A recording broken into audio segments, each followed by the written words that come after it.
Keeping Iran from obtaining a nuclear weapon is not a new or recent national security priority for the Obama administration. It's been a core priority since the very beginning. And our commitment to stopping Iran is not just rhetoric. Our commitment is backed up with action. For us at the Treasury Department, that means that we've worked with Congress, agencies across the federal government, our counterparts around the world to build an international sanctions regime without precedent. And let us not forget that when this sanctions regime was being put together, it was criticized.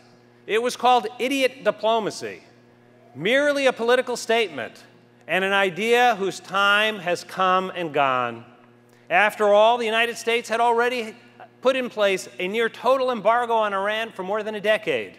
Many doubted whether the international community would remain united to stop Iran, whether countries with great energy needs like China and India would join us and agree to dramatically reduce their oil purchases, and whether the United States government could put together a sanctions program that would be effective enough to pressure the leadership in Tehran to alter its plans. Those doubts were proven wrong. Thanks to our sanctions, Iran finds itself isolated from the international financial system. Its oil exports are slashed by more than half, and much of its oil revenue and foreign reserves are out of reach. In other words, today, when we look at Iran, we see an economy struggling under the weight of the most effective and most innovative sanctions regime in history. At the same time, inside Iran, sanctions helped shape the country's political discourse. And Iran elected a president who campaigned on the importance of ending Iran's international isolation. To be clear, sanctions were always a means to an end.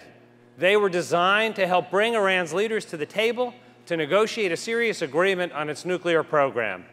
And while we will not know until the process is completed whether there will be an agreement, there is no doubt that our sanctions work to bring Iran to the table prepared to make serious concessions. Following months of hard bargaining and tough negotiations, we struck an interim understanding with Iran in November 2013. In accordance with that arrangement, Tehran froze and rolled back parts of its nuclear program while we continue to negotiate on a longer-term deal.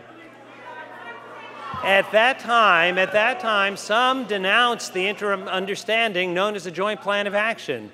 Some said Iran would cheat, that our sanctions would fall apart, and that this program would allow Iran to move closer to acquiring a nuclear weapon. But none of that came to pass.